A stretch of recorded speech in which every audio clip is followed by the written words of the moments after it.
अध्यक्ष महोदय, आपने मुझे इस बिल पे बोलने का मौका दिया, आपका बहुत बहुत धन्यवाद। मैं जो सैलरी बिल हाउस में कैलाश जी ने प्रेजेंट किया है, टेबल किया है, उसके सपोर्ट में खड़ा हुआ हूँ। अध्यक्ष महोदय, साथियों ने बहुत विस्तार से, चूंकि एक पैराडाइम शिफ्ट है, सैलरी बिल पे जिस प्रकार की बातें हमारे साथियों ने रखी है सदन के अंदर, ये अपने आप में दुखी है। आज तक घर के खर्चे की बात, बच्चों के खर्चे की बात, परिवार खर्चे की बात मुझे नहीं लगता है किसी सदन में रखी गई हो। अध्यक्ष महोदय, एक और बात इससे साफ हो गई। 2015 में 2,10,000 सैलरी बढ़ गई, तब से हम गालियां सह रहे हैं कि सैलरी आपकी 2,10,000 हो गई। तो कम से कम इस बिल के माध्यम से पूरी दुनिया को और सबको मालूम पड़ेगा कि भाई इनकी सैलरी 90,000 हुई है, वो भी अब हुई, पूरा मिला के 12 से 30 हो गई। तो सैलरी 12 से 30,000 हुई, साथी ठीक कह रहे हैं।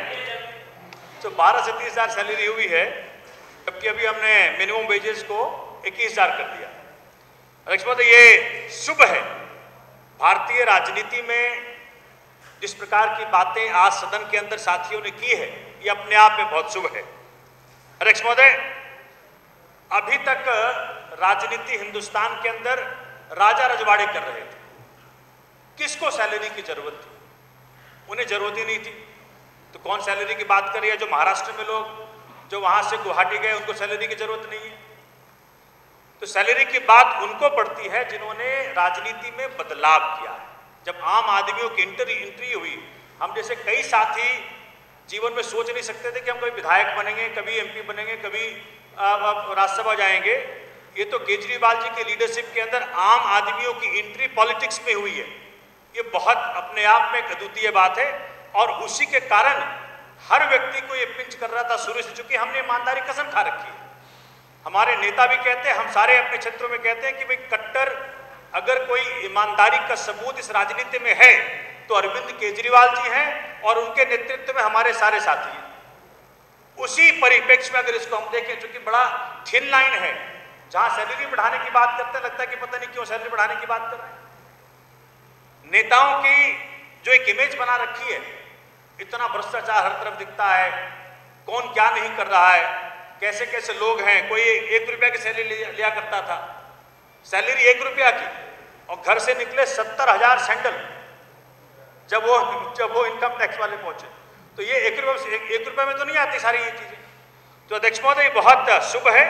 मैं अपने साथियों को बधाई देता हूं और साथ में ये मुझे याद है, चूंकि जब हम 28 से मिले थे 2013 में, तब भाजपा ने एड़ी चोटी का जोर लगा दिया। 12,000 की सैलरी पाने वाला विधायक 5 करोड़ में नहीं बिका। मैं अपने साथियों को बधाई देता हूं कि 12,000 की सैलरी पाने वाला विधायक वेट किया कि कब लेजिटिमेट तरीके से, कब सदन के अंदर ये सैलरी बिल पास होगा और हम थोड़े से कंफर्टेबल हो पाएंगे।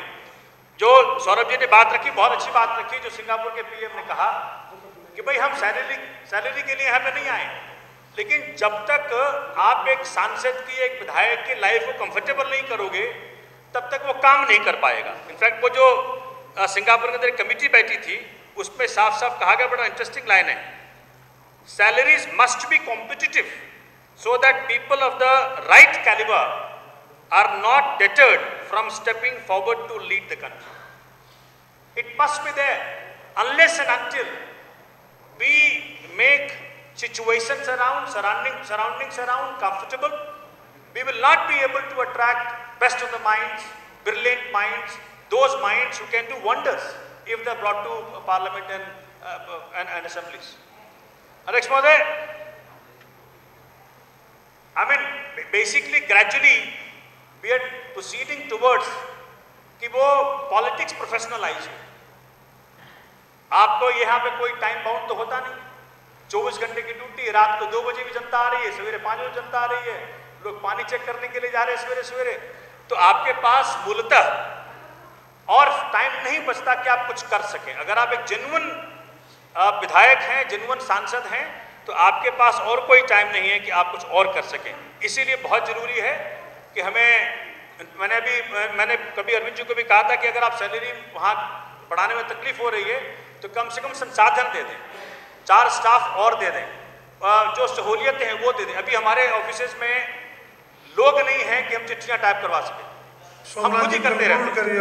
अध्यक्ष महोदय, आज परफॉर्मेंस जो हम डिमांड करते हैं लोगों से, चूंकि अगर हमने थिन लाइन है, मैंने पहले भी कहा कि जब हम लोगों के बीच में जाते हैं तो सुनना पड़ता है, लेकिन अब ग्रेजुअली दिल्ली के विधायकों ने, खास करके पंजाब के विधायकों में जो हमारे पंजाब में सरकार बनी है, एक नई फीलिंग पैदा की है कि भाई ये तो काम करने वाले लोग हैं। अब लोग सोचते हैं, देखते हैं, पहले गालियां पड़ती थी, ये सिर्फ सैलरी लेते हैं, ये सिर्फ बैठ करके एयर कंडीशन में बैठे रहते हैं, जनता का फोन नहीं उठाते, किसी को मिलते नहीं है। लेकिन अब जनता ये फील करने लगी है कि भाई अगर इनसे हमें काम लेना है तो इनको सुविधाएं देनी पड़ेगी। मैं बड़ा धन्यवाद करता हूं। मैं चूंकि बड़ा अच्छा एक बात कहा था कि भाई अगर लो पेड लेजिस्लेटर्स रहेगा तो he will not only be hijacked by corporates, especially crony capitalists।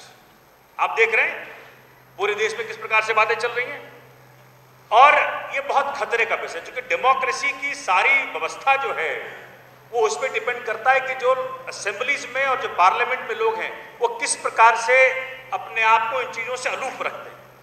अध्यक्ष महोदय, बड़ा रवि जी ने भी कहा, साथियों ने भी कहा, एक मिनट, 1 मिनट, तेलंगाना का सैलरी 2.5 लाख है, कई महाराष्ट्र का सैलरी 2.32 लाख है, बहुत ज़्यादा है।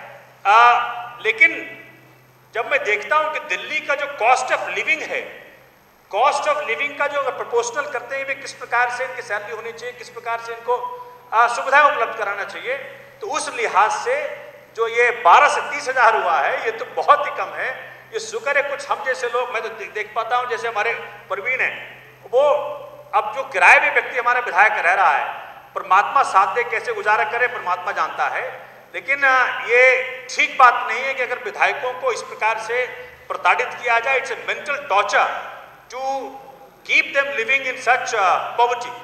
एंड जो कुछ भी हुआ है, हमारे अनिल वाजपेयी जी ने भी कहा कि भाई हर साल 2 साल में अगर आपको इन्फ्लेशन के अकॉर्डिंग प्रोपोर्शनल में सैलरी को भी रिकंसिडर किया जाए तो बड़ा अच्छा रहेगा।